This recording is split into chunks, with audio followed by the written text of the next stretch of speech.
नमस्कार। मीन राशि वालों के लिए सन 2025 का राशिफल लेकर आता हूँ। ध्यान दीजिएगा, जैसे मैं सबसे कहता हूँ कि ये सिर्फ मीन राशि वालों के लिए नहीं है।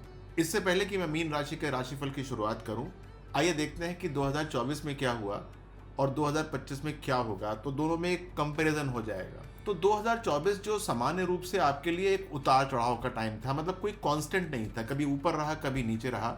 जबकि 2025 एक कांस्टेंट रहेगा, यानी स्थिर रहने वाला पॉजिटिव ईयर है।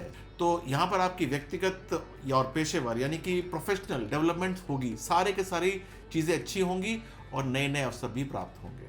अब बात करता हूँ प्रेम संबंध की। सन 2024 में राहु और केतु के गोचर से जो प्रेम संबंध थे उसमें थी कुछ चैलेंजेस, कुछ चुनौतियां, जबकि 2025 के अंदर ये एक अच्छा टाइम हो जाएगा, यानी कि काफ़ी कंपैटिबिलिटी हो जाएगी। वर्ष को आप बहुत अच्छी तरीके से मना सकते हैं, बल्कि मैं कहूँगा कि पूरे पूरे वर्ष को एक उत्सव के रूप में आप मना सकते हैं। बात करता हूँ आपके करियर की। सन 2025 के अंदर जो करियर था वो ठीक ठीक था, लेकिन 2025 के अंदर ये काफ़ी पॉजिटिव हो जाएगा। 2024 में आपने बहुत परिश्रम किया था, लेकिन 2025 में आपके सारे के सारे प्रयास जो कि 2024 में किए गए थे वो आपको फल देना शुरू कर देंगे। तो हम सब बात करते हैं स्वास्थ्य की। 2024 के अंदर भी कोई बहुत ज़्यादा बढ़िया नहीं था, मिश्रित था, लेकिन 2025 में आपको सुधार वास्तव में करना पड़ेगा, क्योंकि ये हल्का हो सकता है। स्वास्थ्य के प्रति ज़्यादा विशेष रूप से आपको सजग रहना पड़ेगा। तो इसका मतलब ये हुआ कि 2025 के अंदर आपके लिए काफ़ी अच्छा समय होगा। आप अपना डेवलपमेंट कर सकते हैं।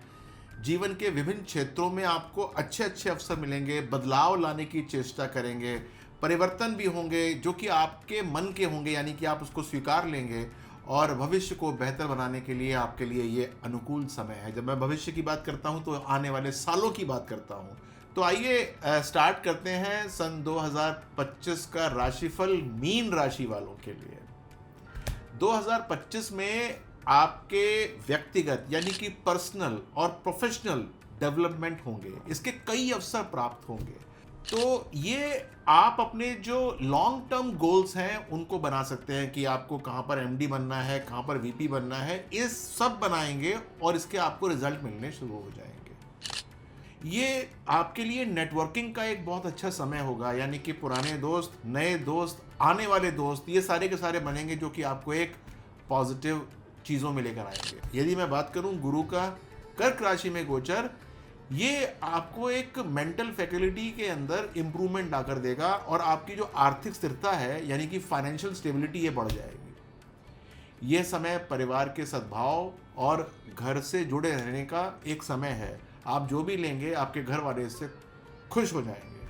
अच्छा, एक और बात है कि राहु कुंभ में आएंगे और केतु सिंह में गोचर करेंगे मई सन 2025 में। तो यहाँ पर आपको फिर अपने योजनाओं को समीक्षा करनी होगी, ज़्यादा आपको कॉशियस होना पड़ेगा। आर्थिक मामलों की बात कर रहा हूँ, यहाँ पर बहुत इंपॉर्टेंट है।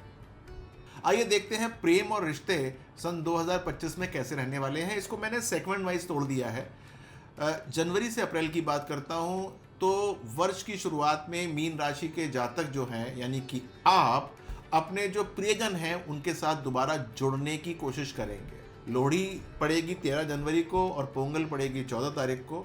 ये त्यौहार आपके जीवन में एक अच्छी पॉजिटिविटी लेकर आएंगे, क्योंकि आप प्रेम जो आपके पुराने चल रहे थे उनको फिर से प्रगाढ़ करेंगे, यानी कि मजबूत करेंगे। अच्छा, मई से अगस्त में इसमें एक त्यौहार आएगा रक्षाबंधन का, एक आएगा जन्माष्टमी का 16 अगस्त को। उस समय परिवार और रोमांटिक रिश्तों में पॉजिटिविटी आ जाएगी, यानी कि आप जो भी थोड़े बहुत प्रयास करेंगे वो आगे और अच्छे हो जाएंगे। सितंबर से दिसंबर सन 2025 में ये एक आदर्श समय होगा, प्लेटफॉर्म होगा जब आप अपने रिश्तों को एक पॉजिटिव नोट्स में जोड़ सकते हैं। जो लोग जिनकी शादी नहीं हुई है और वो मीन राशि वाले हैं, तो आप देखिएगा कि इस समय या तो आपकी शादी हो रही होगी या शादी की बात काफ़ी आगे तक पहुंच जाएगी।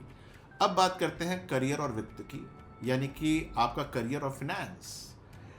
ध्यान दीजिएगा कि जनवरी से अप्रैल ये स्थिर गति से चलेगा जैसे चल रहा था 2024 के अंदर। आपके जो भी संबंध होंगे वो यहाँ पर बढ़ने शुरू हो जाएंगे कार्यस्थल पर। रामनवमी पड़ेगी 6 अप्रैल को, उसके आसपास आपको बहुत जल्दीबाजी से निर्णय नहीं लेने हैं, क्योंकि आपके पास बहुत जगह से ऑफर आने शुरू हो जाएंगे, ये कर लो वो कर लो।